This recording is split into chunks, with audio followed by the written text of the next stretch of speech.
ils sont perdus, oui et non.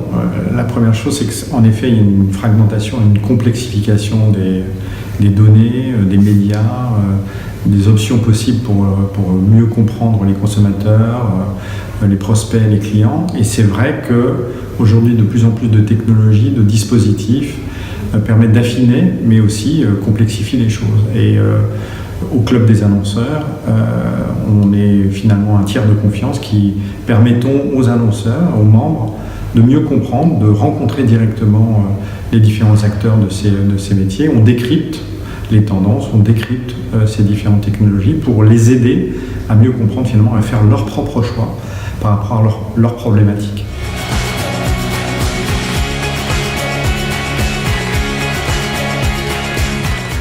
En fait, c'est un sujet de dispositif de communication vers les clients, vers les audiences. Donc c'est à la fois du CRM et de la publicité, c'est vraiment la convergence.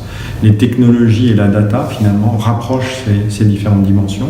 Toute l'idée, c'est de se dire mais comment est-ce qu'on fait pour les travailler au mieux, que ce ne soit pas d'un côté le CRM et de l'autre côté la publicité. On est vraiment dans une logique de convergence. Et la data, encore une fois, unifiée, permet de mieux travailler, de mieux comprendre comment est-ce que quelqu'un est séduit par un message, interagit avec ma marque, est fidèle, est réactif, à qui je peux m'adresser régulièrement, parraine d'autres. Bref, c'est vrai que cette logique de convergence aujourd'hui, elle est de plus en plus caractérisée.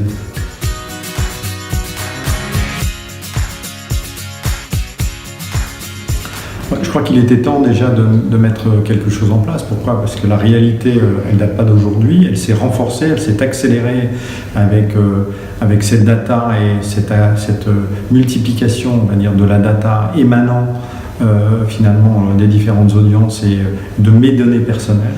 Derrière, ça veut dire quoi ? Ça veut dire une vraie logique de traçabilité. Donc comment je suis en capacité, moi, utilisateur, de savoir où va cette data et comment elle est utilisée. Est-ce que j'ai donné mon accord ou non ? Je peux avoir donné mon accord. Ce qu'il faut, c'est que derrière, il y a un vrai service. Donc il faut revaloriser des services qui peuvent apparaître gratuits, qui ne le sont pas.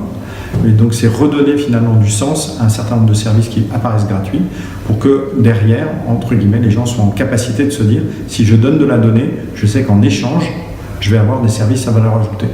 Et s'il n'y a pas cette dimension-là, opacité, traçabilité et à un moment ou à un autre serviciel, on est dans une logique où les gens sont de plus en plus irrités et mettent en place des dispositifs le plus possible pour ne pas donner leur data. Or, à un moment ou à un autre, ils seront peut-être les premiers perdants.